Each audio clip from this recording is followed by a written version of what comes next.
እነሱን አክብሬ ነው እስካሁን ዝም ያልኩ። ሌላ ችግር ለማፍጠየው ከከው አንተ እኔ ራሱ በጣም ጥያቄ እየሆነብኝ ነው። እኔ መጀመሪያ ስጦታ የሰጠሁት ሰዓት ነበር አይደል? እሱ ማውለቅ ለምን አስፈለገ? መልሽልኝ። ይሄ አዲስ ነው የገዛችሁለት። ማን እንደገዛለት እኔ አላውቅም። እኔ ስጦታውን ስጦታ ማውለቁ ስለምን አስፈለገ? ሰዓቱ ስለወለቁ መሰለኝ ሰላም ያገኘው። ምን ማለት ነው? አዎ አየሽው ነው ደግሞ በዚህ መጣችሁ። ሰላሙን ያገኘው አንደኛ እንደዚህ ሰላም ማለት ይሄ ነው። ሁለተኛ ነገር ደግሞ አንቺ ከህይወታችን ወጥተሻል። ከነ ምናምንሽ ነው መውጣት ያለብሽ። ያንቺ እዚህ ግራ ቅንባ አያስፈልገንም። ሰላም መሆን ግን እንዲህ ነው። አውዚ በጣም ሰላም ነው። ድንግዝ ማለት ነው። ሰላም መርጧል። እንደገና ደግሞ ከዚህ በኋላ ማሳለፍ የሚፈልገው ጊዜውን በሙሉ ከኔ ጋር ነው። ረጅሙን ጊዜ ከኔ ውጪ ብዙ ነገር ሲፈጠር አልፏል። ኦልሬዲ ካሁን በኋላ ግን ከኔ ጋር ነው የሚሆነው።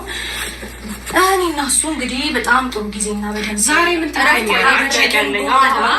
እረፍት ካደረግን በኋላ ከቻለን እንገናኛለን። እሺ ፈልገኸው ወደኸው ነው እኔ የምሰጥን ስጦታዎችም እንዳለ አንዴ ከእጅ እያነሳ ከዛ በኋላ እየሰጠሁት ያሉ ስጦታዎችም ራስህን ሳትፈልገው ቀርተህ ነው ወይስ አንተ በእነሱ እየተመራ ነው ያለው? አሁንም አውልቅ ስትባል ታውልቃለህ፣ አርግ ስትባል ታደርጋለህ። እንዲ አንተ አያስፈልገኝም። በቃ እንጂ ስጦታ እንደ በግልጽ አማርኛ ተናገርኩ ያለ አንቺን ስጦታ አንቺን ምንም ነገር አልፈልግም። በቃ በራሴ ነው መንቀሳቀስ የምፈልገው። በራሴ ነው አሁን ተንቀሳቀሳ። ሩታ እስከ ዛሬ ድረስ ሩታ የት ነበርሽ አንቺ?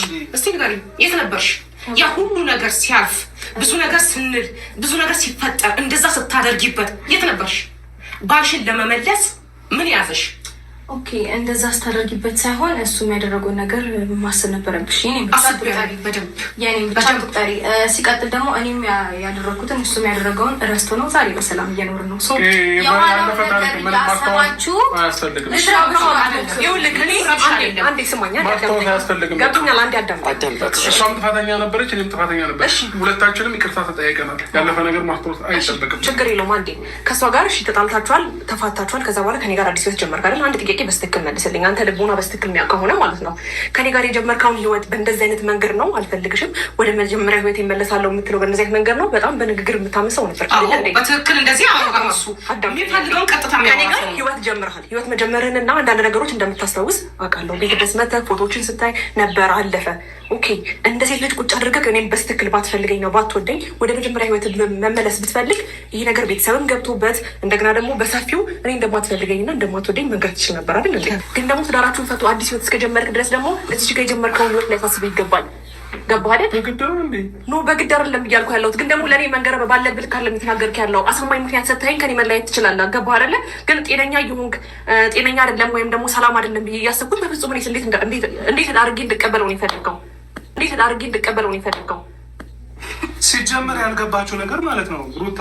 እስኪ ቁጭ በል በይው እስኪ ልጁ ለምን? አይ ቁጭ በል በይው አንዴ። አንቺ ዘዥው ለምን ይቀመጣል? እንሄዳለን እንዴ? አይደለም ይነሳል እኮ ቁጭ በል በይው። እሺ ቁጭ በል እንዴ። ለምንድን ነው እኔ ምን በሰው ነው እንዴ የምለው? ምን እንዴ ሚስቴ ነች፣ የፈለገችውን ነገር ብታዘኝ ይታዘዛታለሁ። በቃ ታዘዛታለሁ። አዎ እሺ ቁጭ በል። ለምን ቁጭ አለ? ልንሄድ ነው እኛ። የት ትሄዳለህ? ሩታ ካላለች እሺ አትልም ነው እንዴ አንተ? የት ቆይ አይደለም ቆይ ወዴትም ማለት ምንድን ነው እኮ ትሄዳለህ። ምንም የምትሰሩት እንትን ደስ አይልም እኮ ምንም አላልንም እኮ በቃ አልፈልግም። ምንም አልተጨነቅም። የግድ እኮ ያስጨነቁት እነሱ ናቸው። እነሱ መጡ አስጨነቁ። አንቺ ከዛ በፊት ከሩታ ጋር ሁን ትይኛል ነበር እንዴ? ለምንድን ነው እኮ እኔም እኮ ግራ የገባኝ እሱ ነው። ያኔ ለምን አልሆንክም ነው ለእኔ ጥያቄ። አሁን እንዲህ ፈዛ ደንግዛህ አይደለም ከእሷ ጋር የምትሆነው። ስለዚህ ቁጭ በል በቃ። እያወራኝ ነው እያወራኝ ነው አሁን እኔ ምን አልኩኝ? ደህና ነህ፣ ሰላም ነህ። ግን ከኔ ጋር ሁን ምን ችግር አለው? ለሶስት ቀን እሺ እዚህ ሌላ ጊዜ አንተ እንደዚህ ስላስጨነቅከው እናንተ ሌላ ሀሳብ ስላነሳችሁ አይሆንም። ሌላ ጊዜ ይሆናል። በቃ አንቺ ሌላ ጊዜማ አየነው እኮ ከኔ ጋር ይሁን የሆነ ነገር ስል መች ሰማሽ?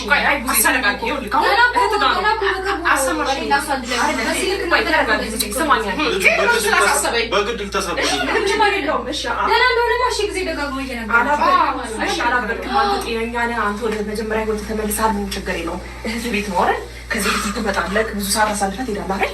ስለዚህ ዳኔም ሁላችንም እረፍት እንድናገኝ እዚህ ቁጭ በልና ሎሌ ይመጣል። እዚህ ጥሩ ጊዜ አሳልፈው እኔ ከፈለግ ሄድልሃለሁ። ቢያንስ ለሶስት ቀን እህት ጋር ተቀመጥ። ይሄ ከባድ ነገር ነው። እሺ አይቀመጥም። እህቱ ጋር እኮ ነው አይቀመጥም። ስጋው እኮ ናት። ምንም ያሳስበና የሚያሰጋ ነገር የለም። ጭራሽ የለም። ችግር አለው። አይዞሽ ችግር የለውም። እሱ ችግር የለውም። ነገሮችን እንደዚህ እየሸፋፈነችበት ነው። ስለዚህ አንተ በራስህ መወሰን የምትችል ከሆነና የምትወዳት እህት ጋር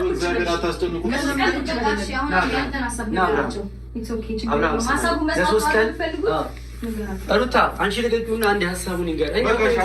አንቺ ጋር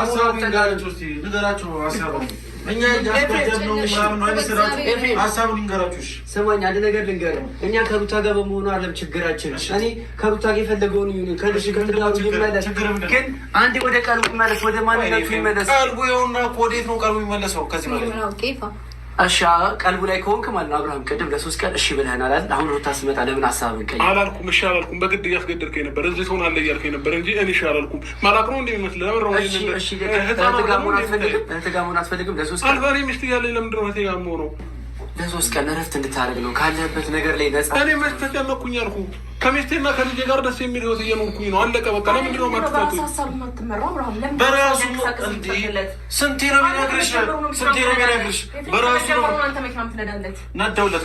ምን ይጠብቅ? ለምን እነዳለሁ እስከዛሬም በአጋጣሚ አጋጣሚ ነው። ሁሌ ሰው አታውቅም እንዴ? ሄደህ መኪና አንተ ሄደህ እያንዳንዱ ነገር አንተ መርታ አታውቅም። አንተ ሁሉ ነገር አንተ ጊዜ አንተ ታላብራ በዚህ ተጨነቅ ነው። አታስመስል። በደንብ አስመስላለሁ። በቃ እንውጣ። አሁን ይፋ በቃ አንተም ተረጋጋ፣ እኛ የምንረጋጋ። እኛ የምንፈልገው ሰላማችንን ነው። እናንተ በዚህ ልክ እንደዚህ ብትሆኑም አይደንቀንም።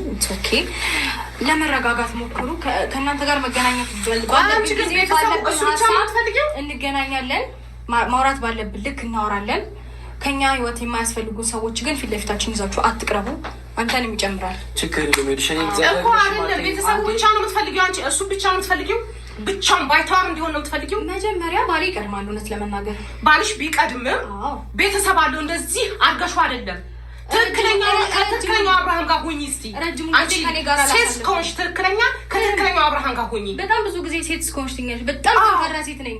ብዙ ስትረግለሽ ማሳየኛ። በጣም ብዙ ሰዎች ሊጥሉኝ እየሞከሩ በብቃት የተወጣ ሴት ነኝ። አይደለሽም። ከዛ በመጣደሽ አስረግጬሽ ማለት ነው። ስለዚህ ዛሬ ቆሜ ነጋገር አይጠበቅብን ነው። የሁላችሁም ታናሽ ብዬ ሁላችሁም አክብሬያችሁ ዝም ያልኩት እስካሁን ሌቭም ሆነ ጉዜም ሁለታችሁም እናንተን አክብሬያችሁ ነው እስካሁን ዝም ብዬ አላወራሁም። ልጁ ደንዝዛል። የሆነ ነገር ትታታ። ሰላም እኮ ነው ልጁ። ከዚህ በላይ ምን ይሁንላችሁ? እያሳበዳችሁት ነው። በግድ በድረው 3 ቀን እዚህ ቆይ ተባልካል። 3 ቀን እዚህ ቆይ እነሱን አክብሬ ነው እስካሁን ዝም ያልኩ። ሌላ ችግር ለማፍጠር ነው ከከው ሰማያለ እንደሱ ነው። ምን ብታረጋችሁ ስሚ 3 ቀን እዚህ እንዲቆይ ማንም ሰው ይሁን አብርሽ ነው። አንተ ለእንዴ የምታዙ ለምንድን ነው ልጁ? እናንተ እንደዚህ መሆን የለበትም።